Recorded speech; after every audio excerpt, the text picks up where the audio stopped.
So 11:30 at night, I'm running out there trying to get the pigs back in. They went back in rather easy, praise God, because they, after being shocked, not electrocuted, but shocked. I couldn't believe that they went back in that easy. Mute already, you stupid thing. And but after we built the new pen, because now we kind of have an adjoining pen that's kind of keeping them busy, rooting and stuff like that. I got a chance to sit out before the mosquitoes came out. Hey, love the land. And I got a chance to just sit there and watch the pigs. It is the most enjoyable thing that I've done in a long time, because I just don't take the time the way I should to just take in the things. I mean, I got robins I found today building a nest in the woodshed, and I'm going to let them do it. I mean, but it's just so cool to watch them. Oh, it's great listening to the birds, watching the birds. Again, like you said, watching the animals just do their thing sometimes. It's kind of like, relaxing, reassuring. Again, it provides that sense of accomplishment of what you have achieved as well. Yeah. Yeah. I hope everyone's enjoying their gardens. I haven't had a chance to get it. I just found the lumber that I was looking for. I've had treated lumber forever. I just found that today that I'm going to build my raised bed from. Other than my perennials, it's other than my perennials, I've got weeds and weeds and weeds. Hey, John, how's it going? We planted all our root stuff early. The turnips, the carrots, beets, that sort of thing. It's already coming up, so I'm hoping it'll be okay, because we still have a few weeks to go before last frost. But I figure with the weather we're having, we should be okay. So, yeah, we're having very nice weird weather. Yeah. Yeah.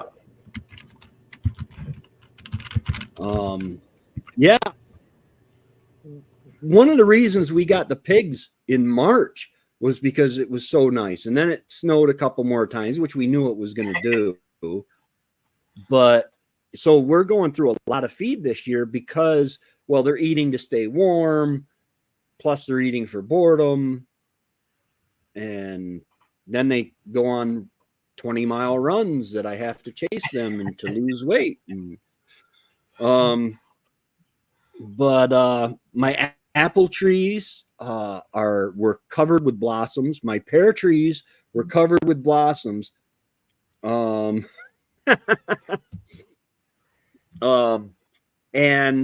the problem with the pear tree is I have the where are they? The Oriental pear. And then I have a Bartlett pear tree, but that is not blossoming yet. That's not ready to blossom. No grease. I have a hard enough time with ungreased pigs.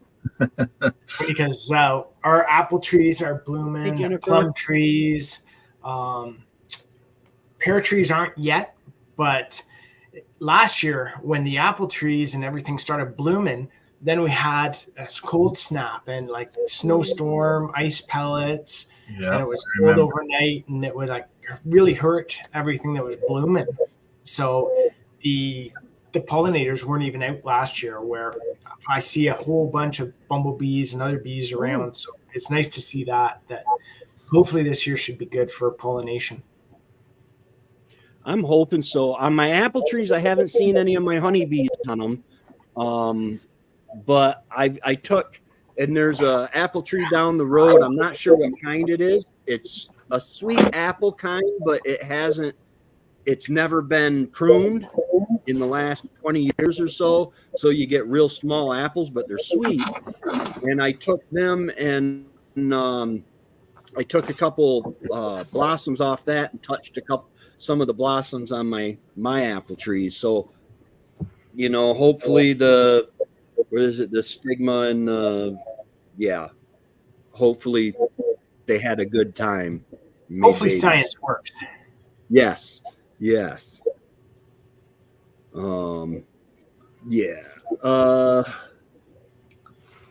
Drops Family Garden, welcome.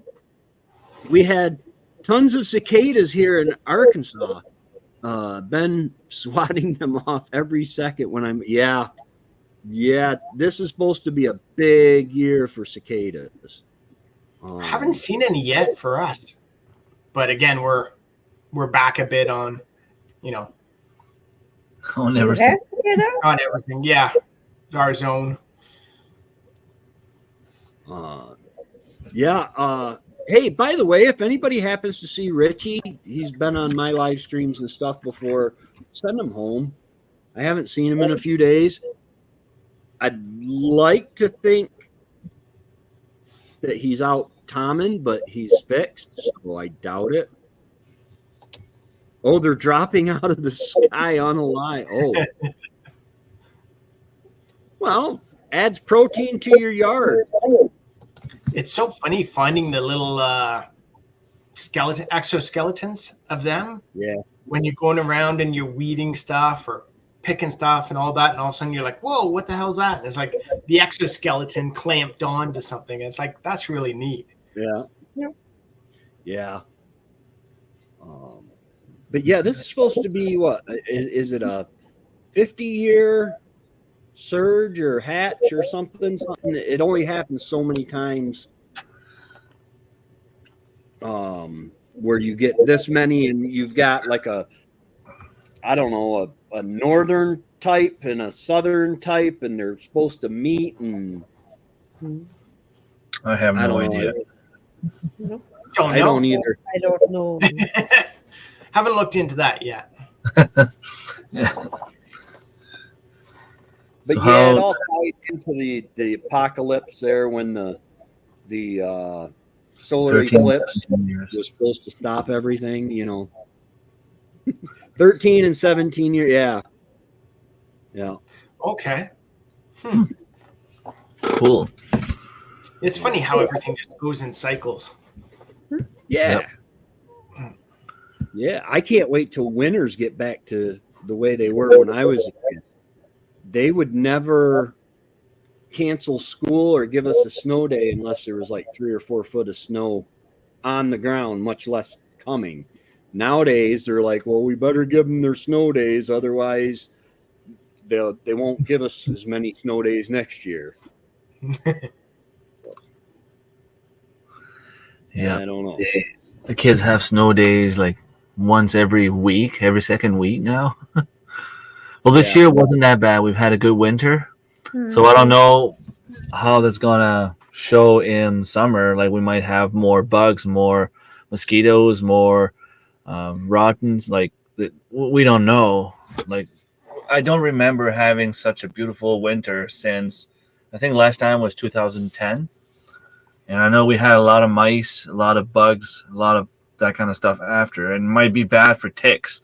We don't usually have a lot of ticks up here, but I'm thinking we might get hit this year.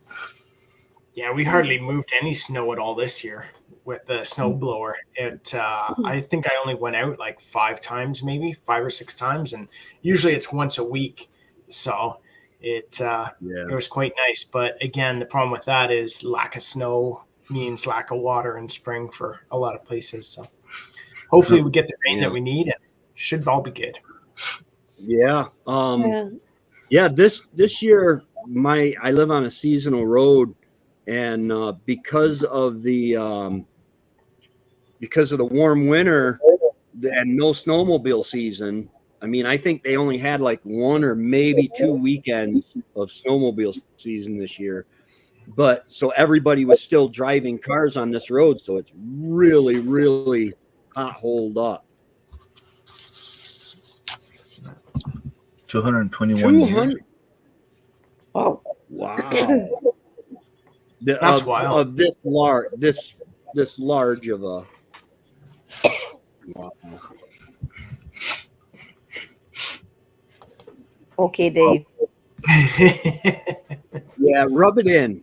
He's like in that microclimate where he gets summer all year round, right? Yeah. Yeah, Well, we I get was kind of afraid that this December we got mild temperature and the buds were beginning to want to open. I was afraid that most of the tree would be killed or something, but they appear Yeah. okay. Yeah, So it's nice. All of our trees made it through this year, no problems. So we haven't seen any broken branches yet. We did a bit of pruning and that, but Mhm. now everything's looking good. We've got tons of stuff popping up. We've had some of our Viking aronias haven't bloomed on all of the or budded on all of the branches, but it looks like they should be completely out soon. So Cool. See, that's one of the winter I enjoy on the homestead. I don't have to shovel too much. I didn't really lose anything. I didn't really lose any trees because of the snow, the weight of the snow.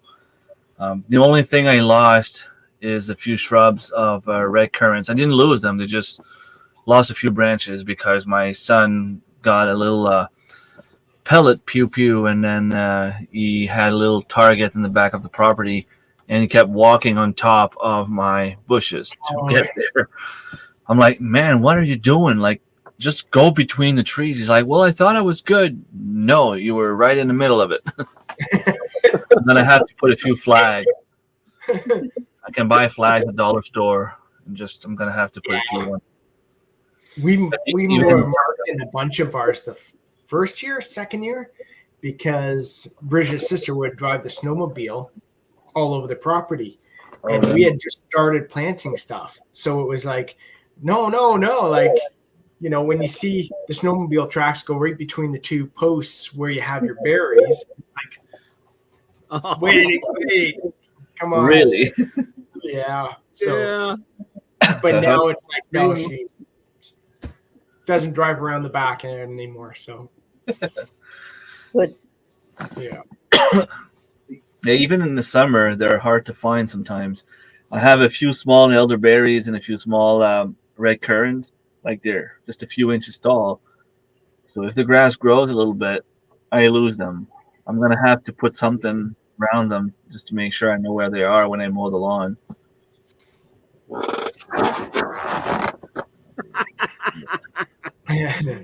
Yeah, now they know berries, Darren. I when we made this new pig fence, I ended up fencing in, I don't know, I think it's like 30 by 30 foot for the pigs, and Looks it like was a good size. Yeah, I wanted it good Lots of size. bushes, which are nice. Yeah, they were very good producing blackberry bushes last year. So I was hoping there'd be second year canes producing this year, but those pigs they're going to town on them, man. I mean, it's clearing out fast. But the wonderful thing is that as I clear a section of the homestead, the woods tries to take back the other sections, and on the tree lines, that's where I'm getting a lot of berries and stuff. I do have some thornless blackberries and black raspberries and stuff planted, but it's nice to know that, okay, as I clear out a section, the berries will come back. Not the dingleberries. Come back. Like they're sprouting up everywhere here. We've tried to get rid of them, and now we're at the point where nope, we're just going to feed that whole entire section, because might as well feed it and get more blackberries than try and control where we plant stuff. So yeah, because if you're in an area where you don't have to mow every week, at least every week, sometimes twice a week, you won't contain them. No. So I usually just release the chickens in the garden when it's done. They're great. Yeah, no tilling. if we could figure out how to get our chickens to follow a trail and go over to another penned area, that would be awesome. Yeah. Like, without do a little having tunnel to with run them. yeah, we need to make one of those tunnels where they can just go to each individual spot. But the problem is then it's like you've got tunnels all over the property. So I'd be running them over with the tractor. Either that or you just bring one by one. Yeah, we could do that too. It just, a lot of work that Yeah. you would don't need want to to make do a second that sort of chicken stuff. coop. Because if you let them go, like they got out today, and they destroy everything. So we've got new lupins coming up, new other plants coming up, and it's just brutal. It's funny you mentioned that because the way I got them back into their pen today was with the compost. So we had some green peppers and lettuce and other stuff. I think we had some stale bread and just took it in, shook it, and they all came running. So it's like really great that way. So yeah. But yeah, that would be a good way if I just penned in an area with more chicken netting and then called them with some stale bread or old bread or something else. Yeah. Well, you can make temporary netting with the fiberglass rods.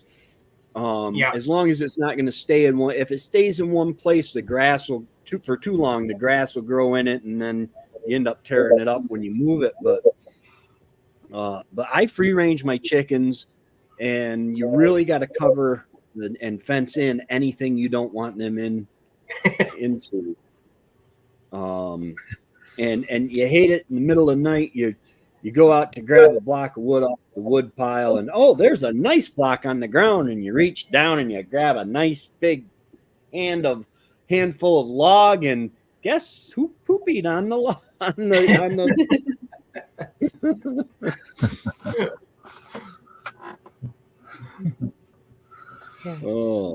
but you mean you're not stepping in it anyway when you're walking around bare feet? I was in the cow field fixing the fence, and I accidentally stepped in some cow one, and I was like, "Oops!" Which is funny because it's not as bad as chicken. You're like, "Yeah, whatever. No. This is all good." Chicken, you're like, ugh. Chicken gets up in your toes really bad. But I don't walk barefoot outside. No, that's why this free the toes challenge. Thank you, Remy, for passing it on to me. Video is not out yet, but it will. Yeah, I know. But I don't walk barefoot. I have to have, at the very least, sandals. Okay. My feet are so tender. The other day, it was driving me crazy. We had we were doing the pig pen, and we had the 6-inch posts, round posts, and Trevor was cutting with a chainsaw. He was sharpening the end, and I was standing with my boots in the bed of the truck on the board holding it, and the vibration from the chain was just driving me crazy. I'm just very sensitive on my feet. Okay. There's a reason ranchers take their boots off before they go on. Yeah. Yep. Indoor shoes and outdoor shoes. What I need is a little tub of water and soap at the front door, back door. Then I can wash my feet off before going back inside. Yeah. I've got my 300-gallon water tote that I just open up the valve and it sprays out on my boots, but I still take them off right as soon as I step in. Free the toes, Darren, in the past. Yeah. So a little question for the three of you. What's the one thing that we never talk about, like that we never really promote as being fun on a homestead, but that you actually really enjoy? Something we never talk about. Well, I don't know if I never talk about it, but I try to attract birds in my own on my homestead, and for that we have a lot of trees, but also some birdhouse. And today, my boyfriend said that he saw the swallow coming. Cool. So for me, it's Nice. really exciting because swallows are, well, one kind of swallow is kind of endangered, and it's this one that's in the birdhouse. So I'm pretty happy about it. I'd have to say that is like one of the things that I don't hear too many people talking about, and I love it too. Like when we see the amount of birds now here on our homestead, the amount of butterflies, insects, bats, dragonflies, it's pretty wild. Because when we started out, our entire property was just sand. There was nothing, sand and pine forest. Like Bridget's sister, for those who don't know, she owned this place before us, and there was nothing in the backyard at all. So there was some like wild strawberries, wild raspberries. So when we started the raised bed gardens, we were infested by grasshoppers. It was just, they were eating everything. It was hard to grow anything. But as we continued through the years and we planted more and more trees and shrubs and bushes and flowers and just like expanded that whole habitat and biodiversity, what we found is the amount of different birds we see has increased dramatically. We see different birds all the time. We see different butterflies all the time, dragonflies nonstop, bats. It's just like just now infested by animals, which is a good thing. Yeah. But it's one thing that we just love is, except that like 4 o'clock in the morning in the summer when they're like mating. I guess it was spring, but you know, if you have your window open and they start going at like 4 in the morning and they wake you up, but it's better than the dogs we have to listen to. So for us, it is one of those things that like we love seeing that nature just happening. It's crazy. Yeah. I would have to say it's the wildlife. I routinely see deer. The other night, after the pigs escaped at night, something was tearing my porch apart. I mean, it was just making a racket. So I grabbed the light, and I don't know why I didn't grab a pew, but I looked out the door. There is the fattest raccoon. I think it's probably a pregnant mama getting ready to have looking for a place to have babies. And but I got to see it. I love to see them, you know. And it's funny. Everybody's like, "Well, you hunt deer. Why do you like, you know?" Well, I love deer. You know, I hunt them because I love to eat them. I also like seeing them. I like watching them.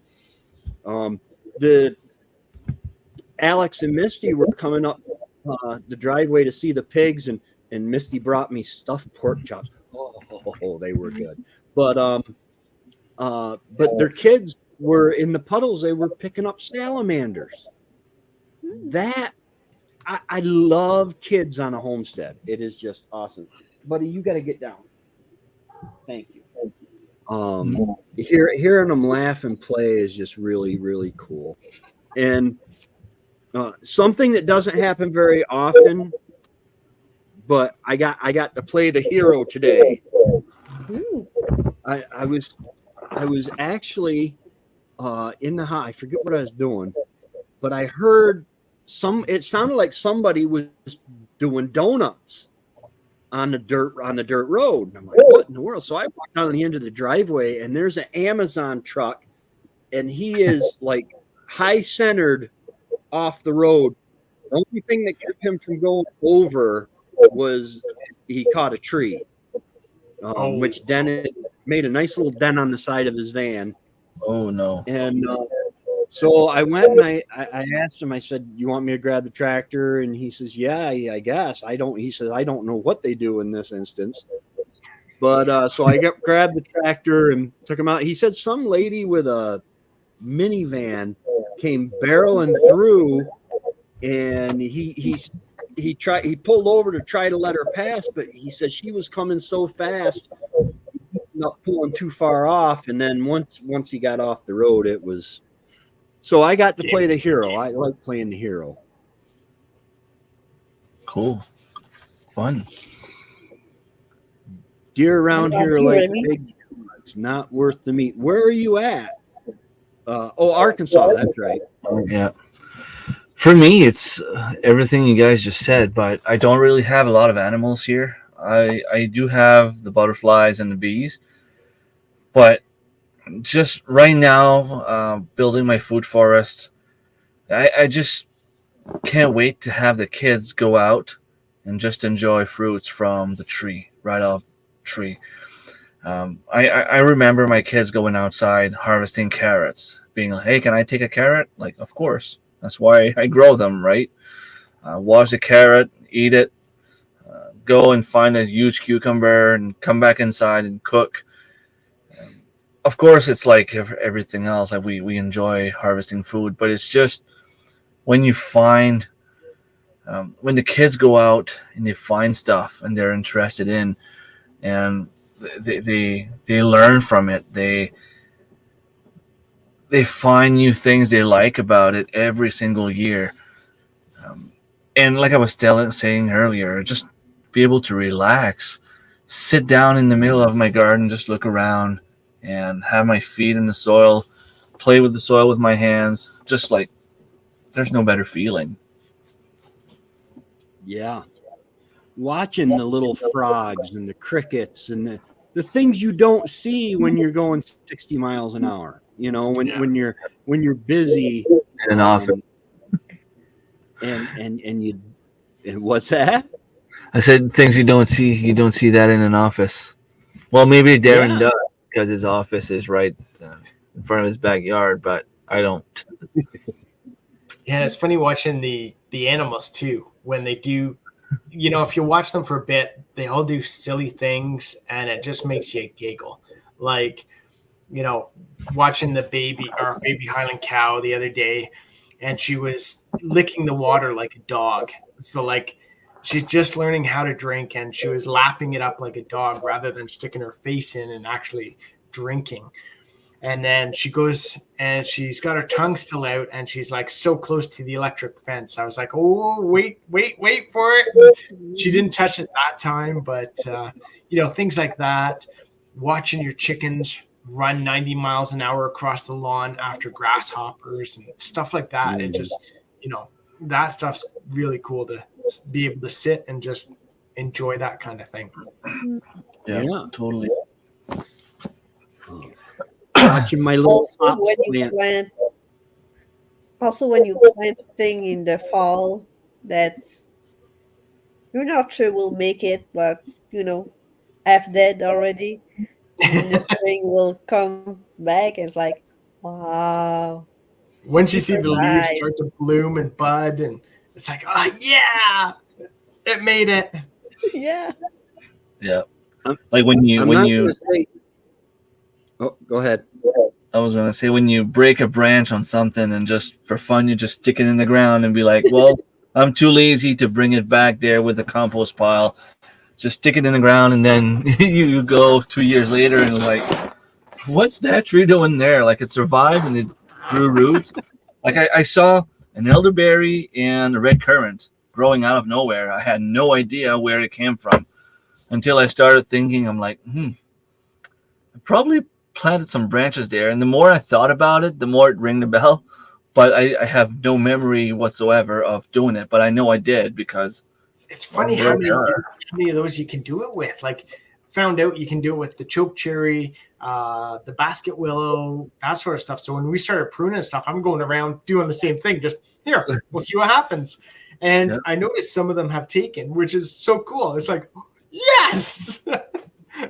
Service berries. I didn't know about chokecherries, but service berries, the elderberries, the All the currants can do that too. Yeah. I hope the service berries all take off because I have a bunch of them here. And with those ones too, you can like I think Marilyn was mentioned it last time. Is like lay them down, cover them up with soil, pin them to the ground, and then it's like bam. Next year you're pulling out new ones, cutting them off, and I think we had 10 or 12 new blackcurrant bushes now that we've started because of doing that system. So it's just that's crazy. You can do that with gooseberries too. Nice. Pretty much any shrub, if you can put a branch in the soil, just put some soil, maybe a rock or a log on it just to hold it there. Some of them might be better if you remove the bark and the cambium just to help the roots take off. But most of them will just root. Same with raspberries. Raspberries will propagate like crazy. We were talking about blackberries, raspberries. I mean, they're all in the same family. You can plant the canes and they'll take off. You can plant one strawberry plant or a raspberry plant, and a few years later, you're full of them growing everywhere. Oh, yeah. You can, and you take an old cane, because I believe raspberries are the same as blackberries in that they're every 2 years they'll produce fruit. But so once they produce fruit, you take and you bend that long cane down and just give it contact to the dirt and like put a rock on it or something. Then the next spring, move that rock, cut it in half, and you've got a whole nother plant growing. It's crazy how that works, right? Yeah. I like yesterday I was walking around and I looked down and I don't remember where I got the hops plants from, but they are growing beautifully. Nice. And it's kind of scary because I watched a video the other day of this guy getting arrested at the Canadian border because they're like, "Do you have any fruits, vegetables, or anything to declare?" And he's inside a building, standing at a counter. And he's like, no vegetables. We're going to some art show or something. And they're like, okay, you have any knives, weapons, or anything else we should know about? And he says, well, yeah, my pistol's in the car. He says, I got a permit to carry it. And they're like, okay, ma'am, would you go have a seat? And then they walked around and they're like, sir, could you put your hands behind your back, please? And he's like, why? And she's like, well, sir, you're under arrest for smuggling firearms into Canada. They don't play, which if he's got a permit to carry, he should know better. Yeah. But so yeah, I definitely got the hops plants from the south side of the border. It was funny. We took when we went to Iceland, we took a whole bunch of cans of maple syrup, and we took a couple jars of mead because we were like, hey, if we run into anyone at the bar, we're going to pop open our mead and we're going to try theirs. And then if we meet anyone, we want to thank them with some Canadian maple syrup. And we get to the customs and we're like, yeah, we've got all these cans of maple syrup and mead. And they're like, yeah, whatever. Go. It's like, oh, okay, cool. Yeah. Yeah, for the hop as a connoisseur, maybe it will need some help to wrap around what you want at first, but when it's good, it's good. Hops is super cool too. When it starts to grow around something, it's almost like it starts to curl before it actually curls around something. So it'd be like hanging out in the air, starting to curl around. It's the neatest little thing. Yeah, and hop, I think I don't know which is which, but American hop will curl this side and Asian hop will curl this side. Oh, neat. So yeah, and all American hop, all Asian hop will curl the same side. It's like flushing the toilet in North America. Yeah. Northern Hemisphere versus Southern Hemisphere. Yeah. Yeah, I have some hop growing here as well. I don't know.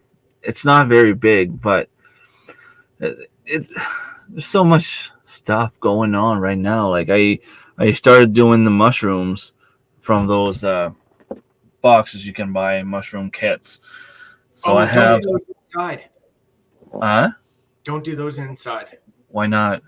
Do you know how many horror stories I've seen with people that, the fungus goes into the house and then it starts growing out of their furniture?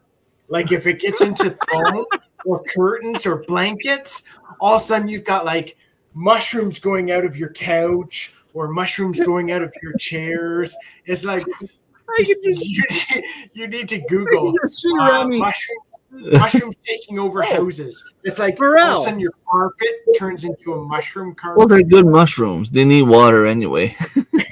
But I have a small box in my kitchen. I have one that I am trying to make a perennial thing.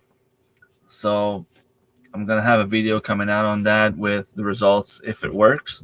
Well, I'm gonna have the video out if I don't have good results anyway, but we'll see if it works. They're only oysters, but apparently they're very good mushrooms, so I can't wait to try that out. It's gonna be awesome. Really, I have so many things going on for the first time. That's fun. Yeah. The sky is like yellow. That's wild. I like living. What's that? There's a lot of fires these days, so maybe it's Yeah. Yeah, you're getting our smoke again. Yeah, Canada trying to preserve America. Yeah, there is just so much. I was talking to there's a guy that lives down the road that is starting. He's got it in his head. He wants them to pave my my seasonal road that I live on. And there's another guy that they kind of live back in behind me a little bit, and they kind of want it to be paved, and I really don't want it to be paved. I let them know. He said, "Yeah, I really don't want it to be paved. I like it being a snowmobile trail in the winter. I like having to take care of it and that isolation. I mean, if somebody drives by and stops out here where I can hear their engine, I feel perfectly, hey Karen, I feel perfectly justified in going to see what they're doing. If they pave the road, then that's going to make me a creep.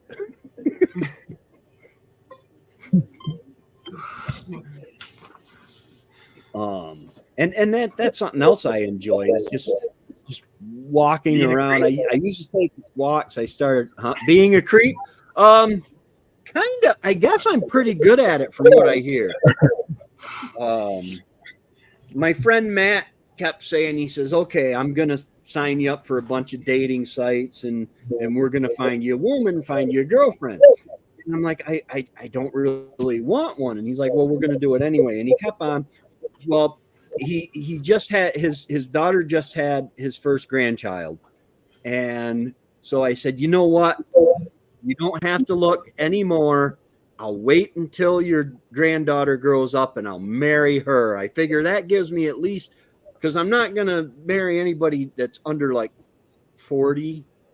So that gives me 40 years, give or take, that he won't be bothering me about it. And he said that was kind of creepy. Yeah, I was just joking. Well, I was going to wait till she grew up, and I'll be dead by then anyway. I don't plan on living another 40 years. It's funny, one of the things too that you mentioned hearing people on the road out in front and that sort of thing is like, when you're sitting on your front porch or back porch and you're listening to what's going around, but just sitting out on the porch and watching, what's happening on your property, and not to get pissed off at people, but to enjoy what's actually happening around. Again, it's like the animals, watching, looking at the flowers, the trees swing in the breeze. It just kind of taking that in. It was funny because it must have been Saturday or Sunday or something. And Bridget and I were sitting out on the back porch and just there. And I looked up at the cloud and I was like, hey, look, a raven. And it was like, oh, yeah, that does. It's cool.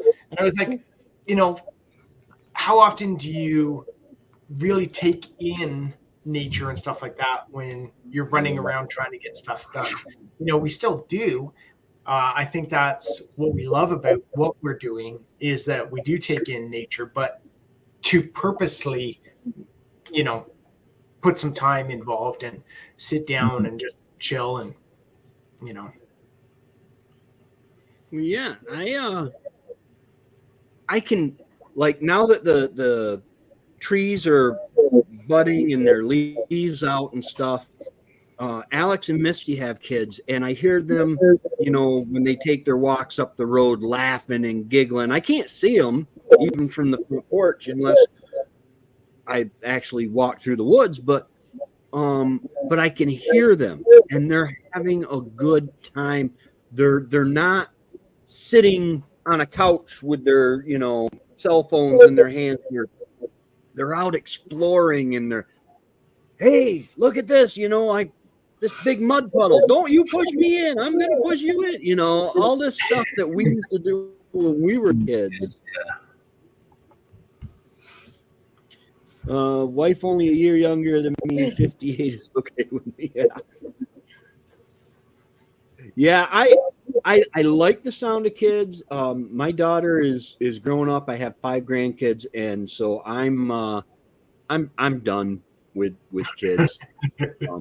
When I get that hankering to play, I'll go play with them for a while, sugar them up really, really good, and then come home and leave them with mom and dad. Yeah, ravens are supposed to be good luck. Yeah, Odin keeping an eye on me. Yeah. Yeah, it's funny you said exploring as well, like hearing people out exploring and that sort of stuff. And that's another thing that, I think Remy's mentioned it before about foraging and that sort of stuff, but being able to go out and explore and even just exploring on our own properties. This year I was out and, just walking around the back and you're starting to see new stuff pop up. Oh, I didn't notice that last year. I haven't seen that before. Oh, when did that happen? And, all these new plants and bushes that you're like, oh, that's cool. I didn't notice that before. So that kind of stuff is really neat to be able to notice and take a look at and enjoy. Yeah. Didn't mean to bring that up again. Yeah. I was at Miss Grace is a lady I've known since I was like 4 or 5 years old, and I was helping her on her lawn the other day, and I'm walking along and I'm like, Miss Grace, I said, see that plant? That's mullein. I said, that is an awesome plant, because I just learned a whole bunch about mullein, made a video for it and made some tincture. And then I'm like, I took my phone and I took a picture of this one plant because it looked familiar, and it's yarrow. I'm like, Miss Grace, you have an apothecary for a yard. She's just got stuff. Yarrow grows everywhere. Yeah.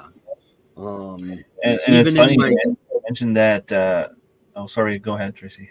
I cut you off. Oh, I was just gonna say it's growing in my broke down greenhouse. I planted some yarrow, and it's still growing in the pot, even though the greenhouse collapsed around it. Yeah, pretty tough plant. I was going to say, like, it's funny you mentioned that, Darren, and especially when you start learning about that stuff, about the foraging or about the plants themselves, even if it's not to eat, just to know what they are. I was at my cousin's place was it yesterday or the day before? I wanted to go and hair graft a few apple trees he had in the back of his property, and we were walking in the woods, and I was looking around, and there was a bunch of new plants that I've never seen before. Well, I've probably seen them before, but never realized what they were. And then I started looking up, like, oh, serviceberry right there, and another one there. Oh, that's cool. You have that there. You have this growing there. Like you start seeing those things, right? Yeah. And you know, It's basically how learning a bit more starts Yeah. opening your eyes a bit more to what's out there. yeah, because even if you just walk in your yard, like you said, you'll find a bunch of different plants that you don't know what they are if you're not interested in that kind of stuff. But once you start learning what they are, what's their purpose, what they do, because yes, a lot of plants were imported from Europe and other countries, but a lot of those plants were here before us. We arrived, there were native people here. They were using those plants for either medicinal purposes or food, or they had use for those plants. And it's fun to learn about that kind of stuff, the history behind it, but also how to apply that to today. Yeah. Yeah. So much we've become dependent on pharmaceuticals and stuff. They talk about a mild, like, oh, we're gonna put you on a mild antibiotic. You know what? You want me to take a mild antibiotic? I'm going to just take like 3 or 4 drops of my echinacea tincture 3 times a day instead of paying someone for the properties that they took out of the echinacea plant and called it an antibiotic. It's just, It's good if it works. You just have to keep an eye open for other symptoms. If it gets worse. absolutely. Modern medicine is very Important. very important. Very you can't substitute a doctor. Everyone's going to need a doctor multiple times during their life, especially if you work in the kitchen around me, because I'm always getting cut in the kitchen and stuff like that. But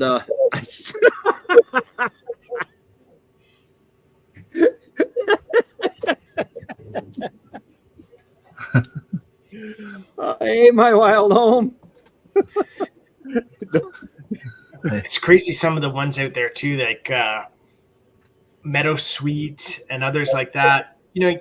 Before you just cut it down because you think it's a weed, and then it's like, oh, you can make beer out of it and flavor beer and all this. It's like, oh, you can use this for drinks and use this for teas, and it's just like, oh. The cool thing is around you, all around nature. If you take a walk in the woods, if you were going to live in an area, almost everything you need to live in that area will be within, I'm going to say, a day or 2 walk of that area. You need shelter. You got everything you need to build shelter. You need clothes. You need food.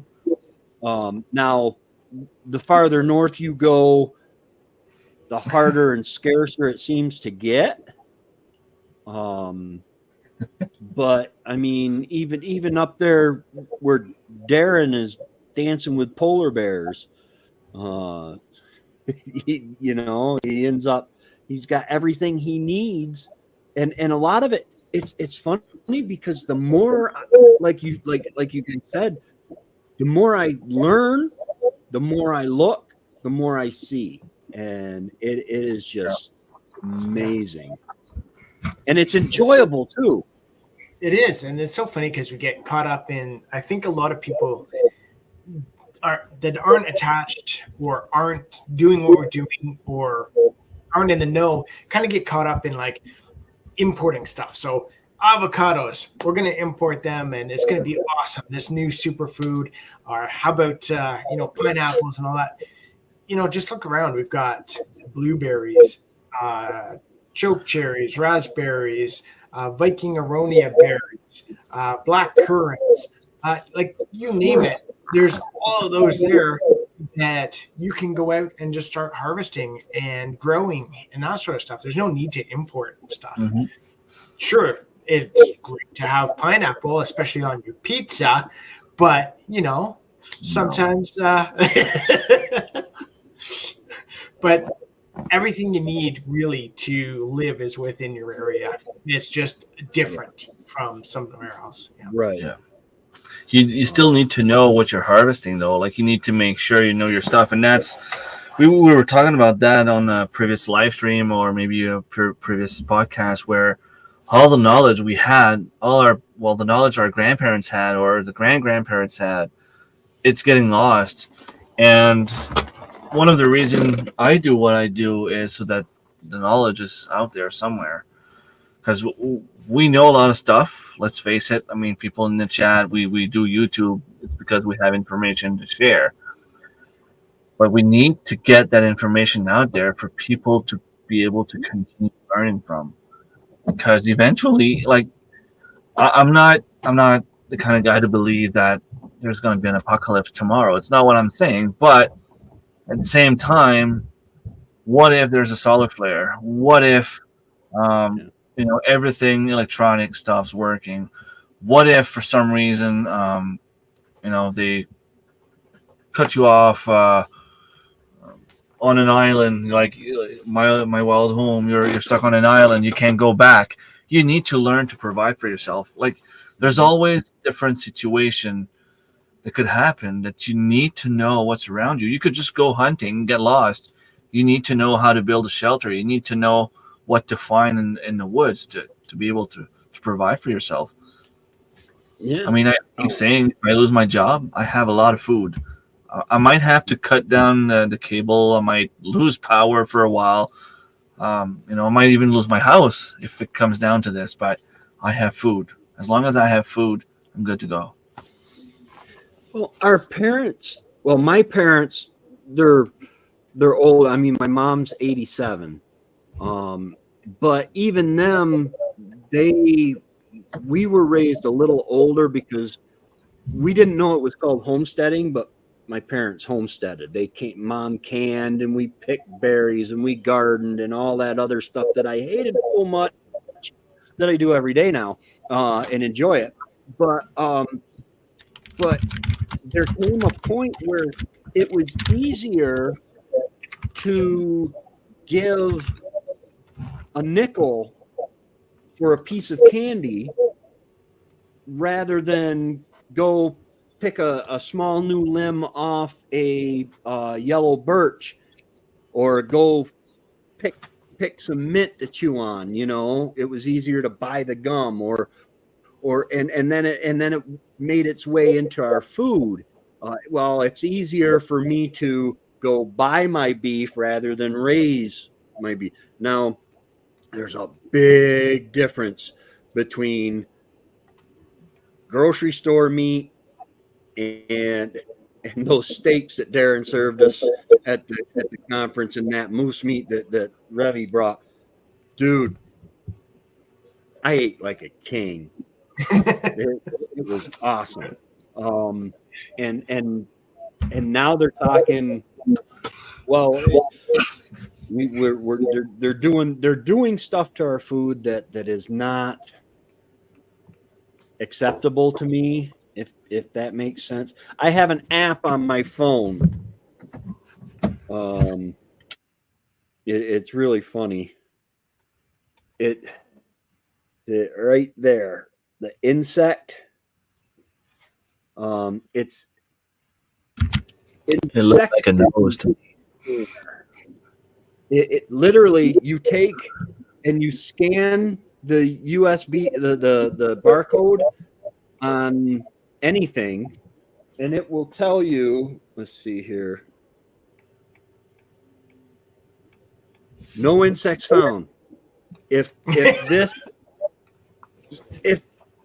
Because in some of the ground meats and stuff, they're starting to use insects as fillers. And this basically tells you, okay, you scan the barcode and it goes to its database and it tells you what's in that thing. Okay, well, because the FDA said, well, there's a certain amount of foreign matter you can put in your ground up meat now. Well, it's not to me. It's not a bad thing if we go and start eating insects. If you enjoy eating it, like if you want it. I mean, I'm not against it. What I'm against is they want us to stop eating everything else. That's what I don't want. I enjoy my steak, and I want to continue to eat my steak. Now, am I saying I will never have a cookie made out of crickets? No, I'm probably going to try. But does that mean that I will select that over my chocolate bar? Probably not. I like my chocolate-covered crickets when I want them, not when they want to force feed them to me. Right. My cats like it. I like they got ranch flavor crickets at a campsite that I used to go to. And that was cool just to watch the expression on the kids' faces when you smile and have the legs sticking out of your teeth. Doom.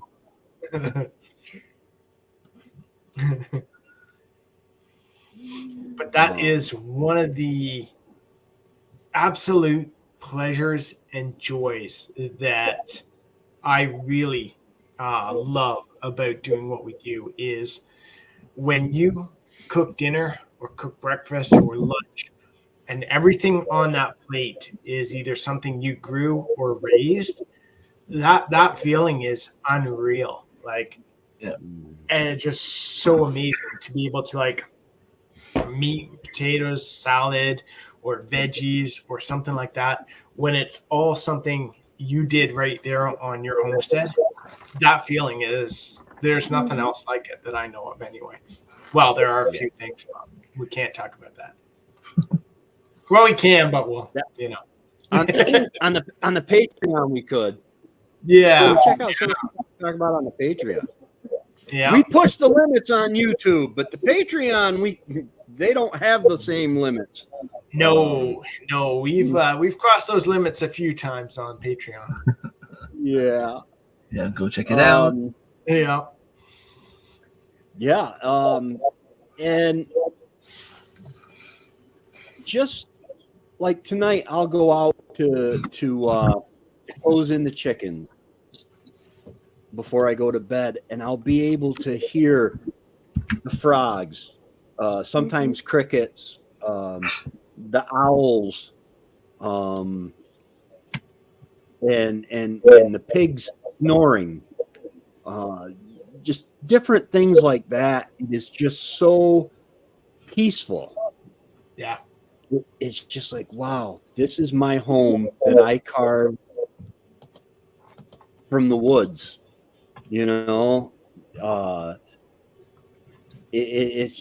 just nothing like it.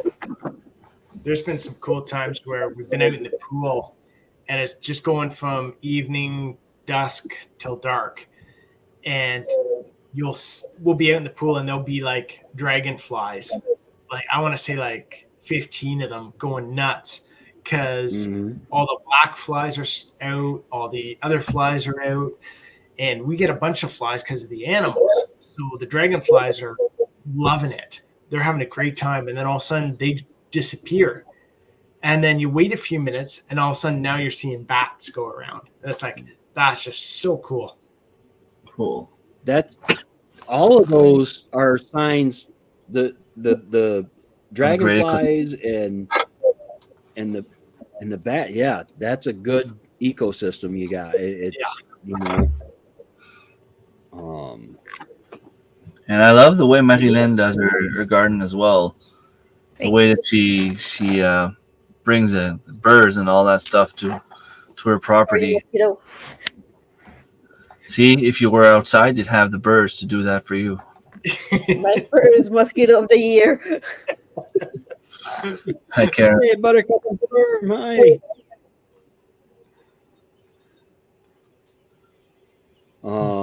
I wish I had bats. Yeah, I did have, and every so often they'll show up in the summer, the bats. Yeah, they're almost extinct here in New Brunswick. Yeah. We put the bat boxes out. We made some and put them up, but we made a mistake. We've got those big pines, like the tall ones, and we put the bat boxes in there thinking, oh, this is good, they're up high, but they don't like the forest. So now we've stuck one up on a pole, just like the telephone pole, really high by itself, and we've still got to move the other two out. But you just got to make sure you put those bat houses in the right place for them. Yeah. And you can attract wildlife. My son-in-law on their farm, they own, I think they're pretty close to 70 or 80 acres now, if they're not above that. And they raise black and red Angus cows, but he put in a bunch of ponds and stuff, so they get ducks and geese and bees and deer and you can really enhance your life and entertain. It is really entertaining, man. Just with a couple chickens, watching a chicken run around with frog legs sticking out of its beak and 6 other chickens chasing it, trying to get it from them. It's I think that's the one thing we need to do here is put a water feature. So down the hill from us, there is a stream, a creek. We've got a river over on the far side. So there is water close, but nothing right here. So we'd love to have kind of a pond or something we'll maybe put in a year or two. And then that way, hopefully have more aquatic life and the dragonflies and everything right here on the property rather than them having to travel to come visit us. Yeah. I would like to do that too. It's one of my ecosystem projects. I don't know when or if, but yeah, I would love to do that. And we are in the same situation. We're both on sand, so even if you dig 1 kilometer, you will just drain. Yeah, exactly. And I've looked at getting those, pond tarps, barriers to lay down. But right now, it's just, not in the budget for us to do that. We're spending the money on the cows and other stuff like that, trying to get that stuff done. But, 1 year we'll put the pond as a priority too. But just put the bird bath helps. Yeah. We've stuck out bowls and metal pans kind of thing and that sort of stuff. So we've got multiple spots for the bugs, the bees, butterflies, birds, all to be able to access the water. Yeah, we got, well, I don't know if you saw the video of it's a big water trough. It's about 13 inches high and that I had my chicks in. That originally we had in Port Leyden, it was a little pond, and then that wasn't big enough. So we ended up digging a pond and putting a liner in, and we just used the really thick plastic and pumped from the creek and stuff like that. And it was really cool. The DEC said, well, it's there, so there's nothing we can do about it now other than fine you. And we don't really feel like doing that because I told them, I said, this isn't hurting anything. It's warming the water. This is a trout stream. I'm like, it's warming the water. And all the septics that because it used to be all septics up above us would run in it. But they came through and fixed all that when we were in Port Leyden. But I think it may be near his house. It says, 300 meters. 300 yards. That's. I can't have a pond here, but I'm hoping that on my dad's land at some point, he has a few streams, but I would love to have, like, he's got this water spring that I might be able to use. And like I told my brother, if we just dig a little bit, we can go and dig with shovels. It might take a while, but we don't need to borrow like an excavator or anything like that. We could just go and dig. We just need to have the one pool where we can put a few rainbow trout. The rules in New Brunswick anyway, you can't release fish in a pond if there's a danger of that fish getting out to Man Stream or Man River. But the way that the little water spring is, there's no way that that could happen because it's going down in a gravel pit and going underground after. So we could have a little pool there. The only problem is there's a lot of people driving by because there's an ATV trail. And if you have fish in a pond like this, people will go and steal them. So we need to find a way to hide it, to make it somewhere where we know we have access, but not let other people have access to it. Yeah. I had a neighbor in Port Leyden. He lived up the road.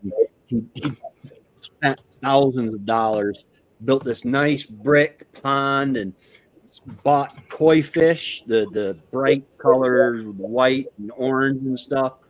Then we got a kingfisher that moved in and then started eating his very expensive koi fish. He was not happy. Yeah, that's another issue. Another issue to keep in mind. Well, yeah, you got predators. I even enjoy watching the predators.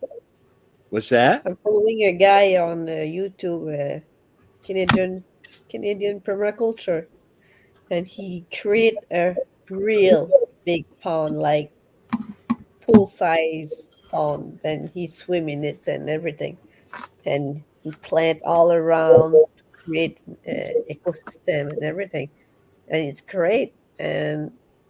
But now he has snapping turtles coming in. Oh, And go swim in it. You ever watch that? The Turtle Man? Yeah, live action. There was a show on Discovery or History Channel or whatever, and what he would do is once snapping turtles get so big, they'll start killing ducks and geese to eat, and so he would go in and remove the turtles and relocate them. Well, the way he finds them is he goes into the pond barefoot and wades until he feels the snapping turtle. Now, mind you, a snapping turtle could crush this with no problem. Yeah. And and he goes under and grabs it and comes up, and I'm like, no way, man! Are you gonna lose a leg? I think it was Time to Shine Homestead last year. He had he was fishing, and I think he got stuck. With his line got stuck, and he went down to try to remove the line, and it was stuck on a snapping turtle, and he had to remove his line, and he almost got caught by the turtle. It was scary to watch. Yeah. I know supposedly if you grab them right in front of the back legs, they're not supposed to be able to get to you with their mouth. Right behind the back legs. Behind the back legs? Okay, because I always heard middle of the shell. But I have never tried it because sometimes they can turn their heads quite a ways, and sometimes they get big. You get a 50-year-old turtle, and they can be huge. When I was a kid, I grew up in Florida till I was 5 years old. And my grandmother and grandfather, they were Cherokee and Seminole Indians. And my grandmother said, now, Tracy, she had a really gruff voice, you don't go near that wash basin. And there's one of those big metal wash basins. And she said, because there's a turtle in there, and he'll take your arm off. And she lifted the piece of plywood, and there was a turtle in there that filled up the bottom of that wash basin. And I'm like, well, what's he for, Grandma? And I'll never forget. She said, that's dinner Sunday. And I'm like, oh, wow. Cool. Yeah. Armadillos.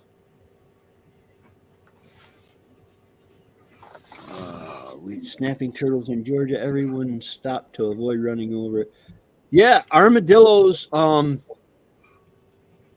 Is it No, the tattoo is that thing? just a myth? What's that? An armadillo? Yeah, it's They called a tattoo also. Yeah, I think so. It looks like it. they curl up into a ball. Yeah. They're armored and possums. what's that? They're armored possums. Yeah. Yes, they're the assault possums. Exactly. And they used to say they carry leprosy, but I don't think they do, because in the southern states they eat them just like you do possum. Oh, you do snapping turtles too, and Yeah. I think Oh yeah. everything is basically edible. One, At least one. At least one. Yeah. At least once.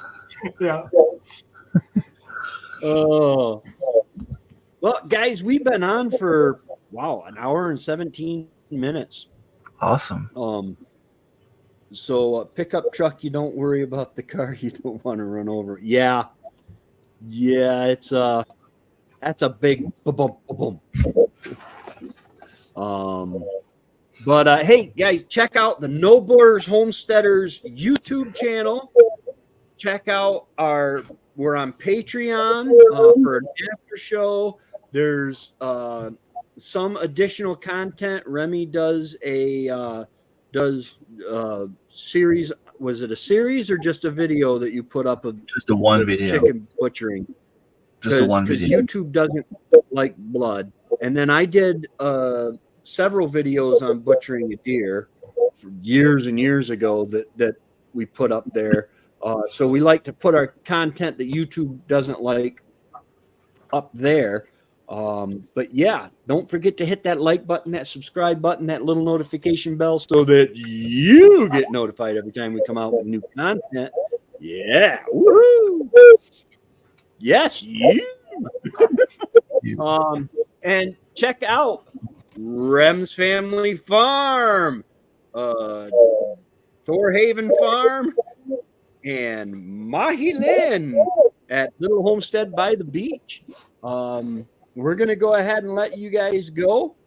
Oh, you're on Rumble, yeah. That's cool. We do yes, and I'm Tracy from T-Ham 141 Homestead. I don't know if I mentioned that before. I'm the one, the only, thank God, says my mom. Can't blame her. What's that? No, I can't blame her. Can't blame her. You guys only get me for like a weekend a year, and by the time I'm done, they're like, "Get out of Canada." We knew what you meant. Yeah. But yeah, basically on YouTube we do. Sometimes it's a half hour, sometimes it's an hour on YouTube, and then we do an after show on Patreon. Depends how bad we are. It depends because if we start getting too wild, YouTube won't like that. And so we go to Patreon where we can show our true colors, and just talk about things that YouTube doesn't like. But so yeah, guys. Anybody else got anything else they want to say? Nope. Not offhand. No. Thank you, Remy, for the topic tonight. Yep. Thank you. That was awesome. Next time we'll stay on topic. Yeah. Well, we were. Yeah, probably. You never stay on topic. We never do. No. I had a 3-hour video where we had the YouTube, the after show, and the after show, where we got pretty deep into some